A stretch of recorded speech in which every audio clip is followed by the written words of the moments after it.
네, 지금 시장 흐름이 또 어떻게 흘러가고 있는지 그리고 실적 시세에 맞춰서 오늘 또 실적 발표를 앞두고 있는 종목들 두 분과 함께 전체적인 시장 얘기 나눠보겠습니다. 펠리즈 투자 리서치 김민수 대표 그리고 이베스트 투자증권 IM 영업팀 염승환 처장 나와 계십니다. 두 분 안녕하세요.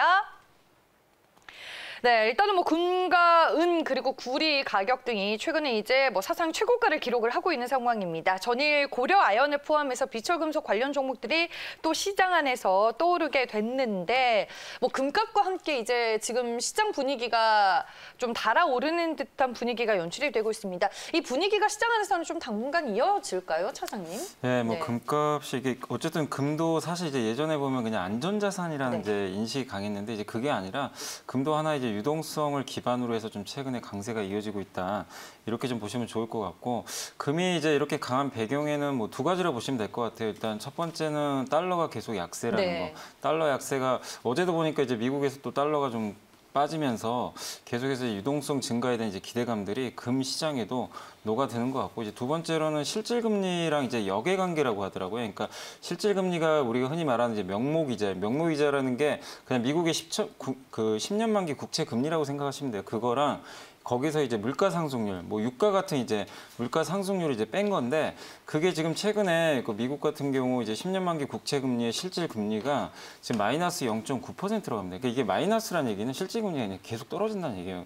그러니까 무슨 얘기냐면 연준은 금리를 올릴 수가 없는 상황입니다. 2년 동안. 근데 지금 최근에 보면 이 경기 회복에 대한 기대감이 좀 나오다 보니까 국제 유가가 이제 슬금슬금 좀 올라가기 시작해요. 유가 오른다는 얘기는 이제 아무래도 그 어떻게 보면 이제 그 물가 상승률이 또 올라갈 수 있는 그런 배경인데 그렇게 되면 실질 금리가 이제 명목 이자에서 빼버리면 점점 밑으로 이제 떨어질 수밖에 없는 상황으로 가는 거죠. 그러면 그러니까 금값은 그 역방향이기 때문에 계속 이렇게 올라가게 됩니다. 결국 이제 이런 것들 두 가지 요인들이 좀 맞물리다 보니까 금값이 지금 계속해서 치고 가는데 오늘도 나온 거 보니까 그 미국의 이제 유명한 IB들이 뭐 2,000달러는 기본이고 또 2,500달러까지 또 지른 그 IB도 있다고 하더라고요. 그러니까 그게 적정하다. 그러니까 왜냐하면 이런 유동성이 여기서 끝나는 게 아니라 계속 이어지기 때문에 지금의 1,900달러가 절대 뭐 이게 뭐 비싼 게 아니다. 이런 또 시각들이 지금 나오고 있기 때문에 약간의 뭐 단기 조정은 좀 나올 수 있다 하더라도 금값의 상승에 대해서는 뭐 여러분들이 아직은 좀 의문부호를 가지실 필요는 저는 없다. 이렇게 말씀을 좀 드리고 싶습니다. 저는 이제 뭐 금 가격 상승과 또 연관을 지어볼 수 있는 대표적인 종목이 고려아연이 딱 떠오르더라고요. 저는 이제 뭐 장중에 실적도 공개가 됐는데 뭐 모멘텀이 이제 충분한 상황이 될까요, 그러면? 네, 앞서서 차장님께서 잘 설명해 주셔서 어떤 여러 가지 흐름은 맞다고 볼 수 있는데 하나 이제 중요한 게 금 자체적으로는 어떻게 보면 수익을 주는 상품이 아닙니다. 쉽게 말씀드리면 그냥 보고 삐까뻔쩍하니까 좋은 거죠. 아니면은 가지고 있는 금을 팔면요. 이제 그때부터는 이제 어떻게 보면은 현금화되는 부분인데 금 자체에 투자한다고 이게 뭐 기업의 배당을 받는다든가 하는 어떤 수익성이 나오는 쪽은 아니다라는 걸 염두를 하시면 쉽게 말씀드리면 그때그때 시장의 심리, 분위기에 따라서 바뀌는 대표적인 상품이라고 보시면 되는데 그러다 보니까 일단 지금 안전자산 쪽의 성격도 미중 간의 갈등 여기서 영향을 받겠고요. 게다가 또 이제 말씀하셨던 유동성 관련된 부분들도 같이 연결이 이어지면서 나온다고 보여지고 있는데 그러다 보니까 당연히 금 가격은 강세로 가는 게 맞고요. 그래서 중기적으로도 계속 강세 흐름들의 무게를 두는데 단기적으로는 어제 보다 보니까 거래량이나 여러 가지 흐름들을 종합해 보게 되면 약간 목에는 좀 차 있다라는 쪽으로 보여지고 있고요. 그래서 이제 단기 조정은 나올 시점이 되지 않았나라는 생각은 들고 있는데 그래도 조정이 나오게 되면 포트폴리오의 약 한 5% 정도는 계속 편입시키는 게 좋겠다라고 바라보고 있는데 그런 관점에서 또 관련된 종목 국내에서 고려아연이 대표적으로 떠오르죠.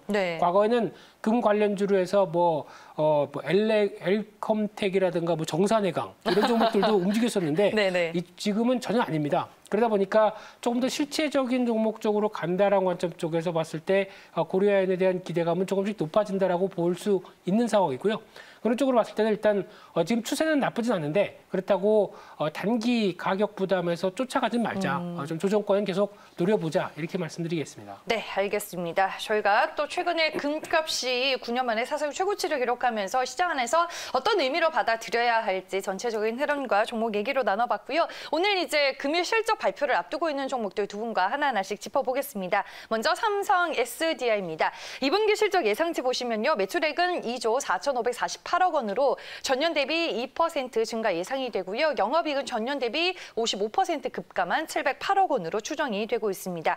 일단은 뭐 2분기 실적 코로나19 영향에도 양호할 것으로 예상이 되고 있습니다. 올해 전체적으로 이제 실적은 상저하고 패턴 속에서 이 전기차 대중화에 따른 수혜가 전망이 되고 있습니다. 오늘 이제 간밤에 나온 외신을 보니까 BMW가 또 순수 전기차 5시리즈 내에서 출시 계획을 또 밝히기도 했는데 삼성 SDI 이 성장에 대한 확신을 우리가 실적과 함께 좀 어떻게 가져가야 하나요? 그러니까 뭐 실적을 볼 기업은 절대 아닙니다. 뭐 2차 전지 네. 관련주들 뭐 실적 안 쇼크 나도 뭐 크게 의미는 없어요. 어차피 이제 2년, 3년 후에 그 실적을 보고 가장 중요한 게 이제 결국엔 이제 어차피 이제 전기차 시장은 앞으로 대중화가 될 텐데 거기에 맞춰서 증설을 잘 하고 적재적소에 좋은 고객들을 확보를 해서 잘 공급을 해주느냐 이 계획들이 순차적으로 잘 진행이 되면 네. 당장 뭐 실적 올해 뭐 적자가 나더라도 주가가 저는 부러질 일은 없다 이렇게 좀 말씀을 좀 드리고 싶고 제일 중요한 게 어쨌든 이제 유럽이거든요. 유럽 시장이 지금 가장 적극적입니다. 이 뭐 탄소 배출도 이제 앞으로 0%로 줄이기로 이미 했기 때문에 앞으로 이제 그 내연기관 자동차에 대해서는 계속 벌금을 부과할 수밖에 없는 상황으로 유럽은 이제 가게 되거든요.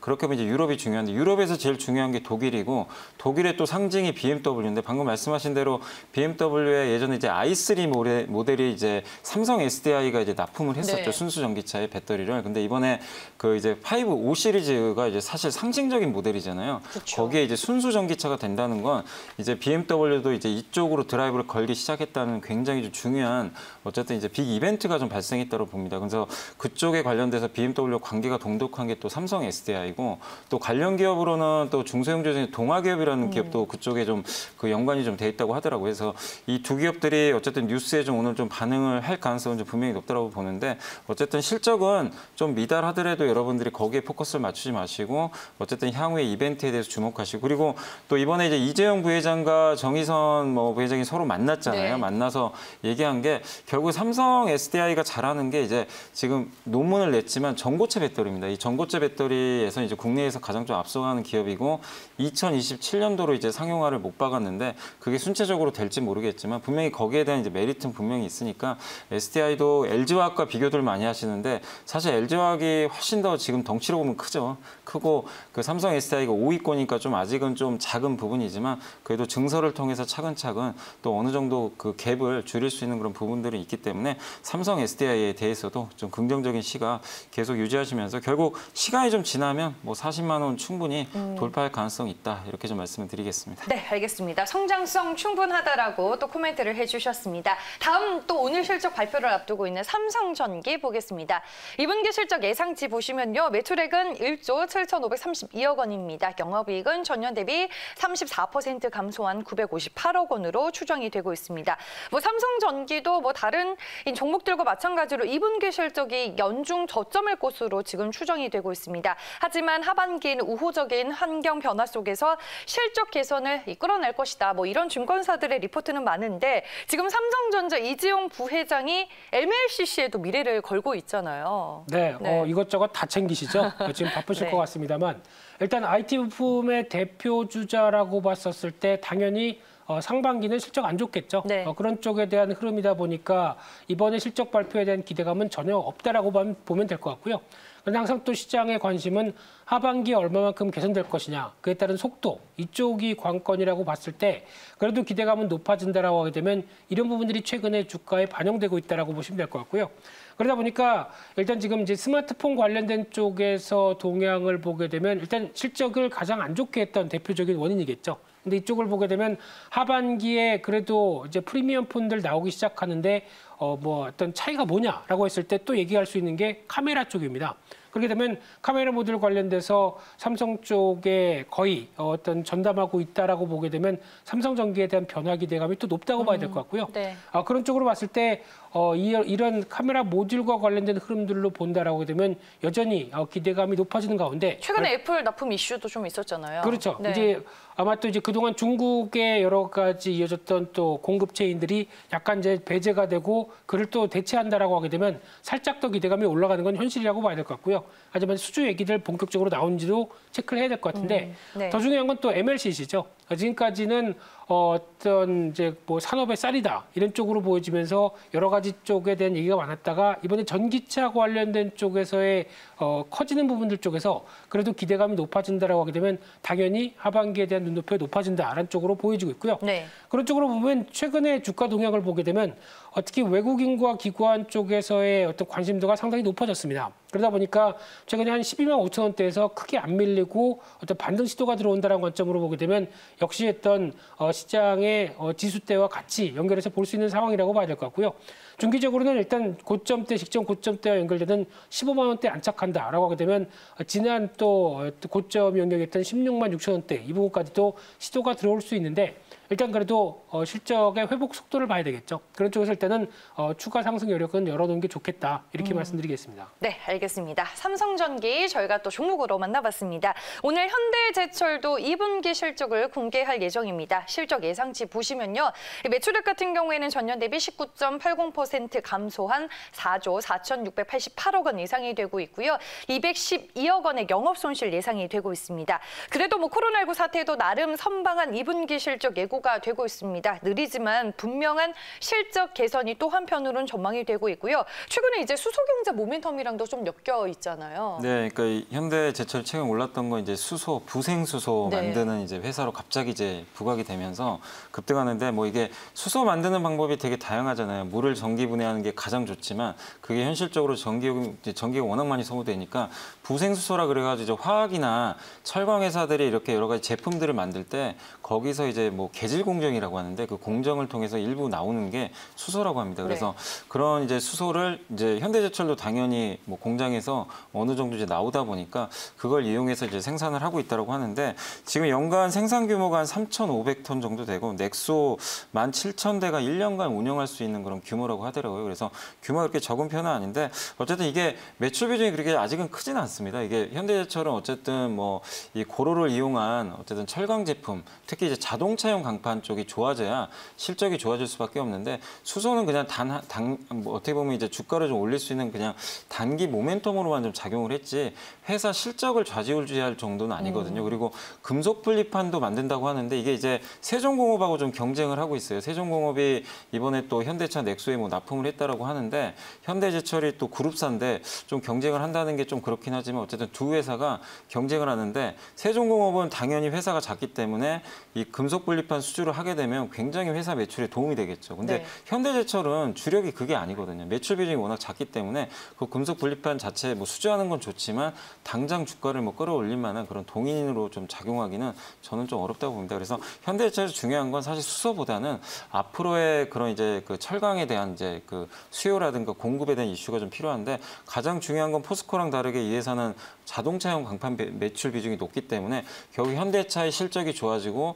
자동차 생산량이 늘어나면 늘어날수록 당연히 좋아지는 그런 그림으로 갈 수밖에 없습니다. 그래서 그런 관점으로 봤을 때 3분기부터 현대차의 어쨌든 조금씩 그 가동률이 올라가고 있고 기아차도 올라가고 또 내년도 실적은 굉장히 좀 밑그림이 자동차 좋기 때문에 그런 관점에서 봤을 때 철강 쪽으로만 본다라면 3분기부터 흑자 전환 좀 성공해서 하반기는 좀 좋아지는 그림으로 좀 보고 있거든요. 그래서 네. 현대제철도 좀 주가가 좀 단기에 너무 수소 테마로 좀 움직인 건 약간 좀 부담은 되지만 저는 적어도 그래도 지금 상황에서 그냥 수소차를 배제하더라도 3만 원까지 주가 회복은 좀 충분히 가능하다 이렇게 좀 말씀을 드리겠습니다. 수소 모멘텀은 그야말로 부캐릭터인 예, 그냥 부캐로 거네요. 그냥 한번 좀 네. 보시면 좋겠습니다. 알겠습니다. 3분기를 기점으로 하반기 실적 개선 전망을 해주셨고요. 주가 흐름도 3만 원으로 예상을 해주셨습니다. 한 종목 더 보겠습니다. 오늘 한국항공우주 2분기 실적을 공개할 예정입니다. 매출액은 전년 대비 2%가량 증가한 8,259억 원이고요. 영업이익은 1,068억 원으로 전년 대비 8% 감소가 추정이 되고 있습니다.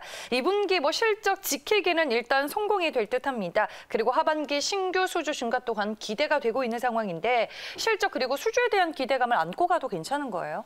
일단 네. 2분기는 생각보다 잘 나올 것 같습니다. 네. 근데 문제는 하반기죠. 하반기에 대한 기대감이 눈높이가 낮아지고 있는 상황 쪽에서 주가 탄력을 그렇게 기대하기가 좀 힘들지 않을까라는 쪽으로 바라보고 있는데 네. 특히 한국과 항공우주는 쉽게 말씀드리면 방산 쪽이 절반, 어떤 민간 기업 쪽으로 나가는 항공기 부품 쪽이 절반입니다. 근데 지금 방산 쪽은 그래도 그나마 국방 예산이 앞으로 한 2025년까지 매년 10% 정도씩은 계속 늘어날 것이다라고 하다 보니까 어떤 방위비 개선과 관련된 쪽에 기대감은 높은 상황들인데 반대로는 이제 어떤 민간 기업 쪽에 대한 쪽이죠. 특히 보잉이나 에어버스 쪽으로 나가는 쪽은 지금 다 아시다시피 항공업황이 엉망인데 이런 쪽에서 실적이 나올 가능성이 많이 적겠죠. 그러다 보니까 하반기도 나머지 절반에 대한 실적에 대한 부담감이 높다라고 하게 되면 주가에 대한 동인으로 작용하기가 아직은 좀 힘들다라는 쪽으로 바라봐야 될 것 같고요. 그런 쪽으로 봤을 때 지금 또 중기적인 관점으로 보게 되면은 일단 월봉의 패턴을 보게 되면은 상당히 많이 밀렸습니다. 그래서 보니까 여기서 이제 자리를 잡고 어느 정도 기지개를 펴야 될 시점인데 실적이 답을 못 해준다. 또 성장에 대한 기대감에 아직 답이 없다라고 하게 되면 주가가 움직이는데 한계를 보일 수밖에 없다고 봐야 될 것 같고요. 네. 특히 지금 최근에 나오고 있는 또 우주항공 테마가 조금 더 기대감을 불러일으키지 않을까라고 하기에는 좀 무거운 주가입니다. 그렇기 때문에 아마 지금 기준으로 봤을 때는 단기적으로 한 26,500원대에 대한 단기 저항권을 안착할 수 있을지 정도만 확인하시면서 아직은 그냥 뭐 적극적으로 대응하기는 좀 힘든 종목이다. 이렇게 보여집니다. 알겠습니다. 보수적인 접근이 필요하다라고 종목에 대해 전략을 세워주셨습니다. 오늘 이제 실적 시즌에 맞춰서 금일 실적 발표를 앞두고 있는 종목들 위주로 두 분과 먼저 전략을 챙겨봤고요. 마지막으로 오늘장 관심주 만나보겠습니다. 염승환 차장님 어떤 종목이죠? 저는 요새 그 IT가 분위기가 되게 좀 좋은 쪽으로 갈 것 같아요. 그래서 오늘 그 MC넥스 좀 그 카메라 모듈 회사죠. 그래서 많이들 좀 주가도 소외받고 있는데 좀 관심을 한번 가질 시기인 것 같아서 말씀을 좀 드려보겠습니다. 그 하반기에 이제 삼성전자 스마트폰 출하량이 이제 확대되는 건 다들 기사 통해서 알려졌을 거예요. 그래서 이 중저가 폰부터 해서 프리미엄 스마트폰까지 뭐 상반기는 워낙 고전을 했지만 하반기에는 어쨌든 이제 판매량 만회를 위해서 그러니까 그 부진했던 부분들을 삼성전자가 적극적인 마케팅을 통해서 어쨌든 회복 시도를 좀 하려고 할 텐데 어쨌든 하반기에는 좀 MC넥스의 카메라 사업뿐만 아니라 사실 삼성전자에 이제 속해 있는 그 밸류 체인들이 다 좀 상반기 고전을 했는데 전반적으로 하반기는 좀 물량이 좀 늘어나면서 좋은 분위기가 좀 감지될 것 같고요. 사실 이 MC넥스가 거의 삼성전기랑 지금 경쟁하는 그런 기업이거든요. 그러니까 갤럭시 S 시리즈가 가장 이제 최상위 모델인데 그쪽에 후면 카메라를 납품에 성공을 하게 되면서 삼성전기랑 이제 직접적으로 좀 경쟁을 하고 있습니다. 근데 삼성전기가 또 애플에 납품을 한다라고 하는데, 그러니까 아직 결정된 건 아니죠. 가능성이 높다라는 이제 네. 중국에서 기사들이 나왔는데 만약에 하게 되면은 그 결국 삼성전자에 납품하는 물량이 좀 일부 또 줄 수도 있는 거거든요. 근데 그런 부분들을 결국에는 이제 MC넥스 같은 또 경쟁사들이 일정 부분 또 가져올 수가 있기 때문에 그런 뉴스들은 상당히 좀 주가에 긍정적이다. 이렇게 좀 말씀을 좀 드리고 싶고, 그래서 지금 이제 전반적으로 이렇게 좀 부진했던 그 IT 섹터 내에서 요즘에 이제 반도체가 좀 가고 또 최근에 이제 스마트폰 관련 기업들이 뭐 폴더블 폰이나 이런 이제 쪽의 섹터들이 조금씩 움직이고 있는데 카메라 모듈 기업들이 상당히 좀 상대적으로 그동안 또 주가가 좀 부진했었거든요. 그래서 이제는 좀 한번 좀 부진했던 IT 섹터 내에서 카메라 모듈 쪽도 한번 움직일 수 있는 그런 관점에서 한번 순환매를 좀 기대해 보시면서 MC넥스도 접근을 좀 해보시면 좀 좋을 것 같고요. 일단 가격적으로는 이제 어제 그 종가 부분이나 35,000원 정도 매수 한번 하시면 좋을 것 같고 네. 위쪽으로는 저는 충분히 4만 원 레벨까지는 여기서 뭐 바로 뭐 V자로 뭐 레벨업 한다기보다는 좀 점진적으로 한 4만 원까지 좀 상승 염두에 두시면 되겠고 손절가는 좀 짧게 잡겠습니다. 33,500원 정도 설정하셔가지고 일단 한번 좀 여유 있게 대응해 보시면 좋을 것 같습니다. 네, 알겠습니다. 오늘 저희가 관심 종목으로 만나봤습니다. MC넥스였고요. 목표 주가 4만 원, 가격 조약 참고해 보시길 바랍니다. 두 분 여기서 보내드릴게요. 이베스트 투자증권 IM 영업팀 염승환 처장, 펠리즈 투자 리서치 김민수 대표와 함께했습니다. 고맙습니다.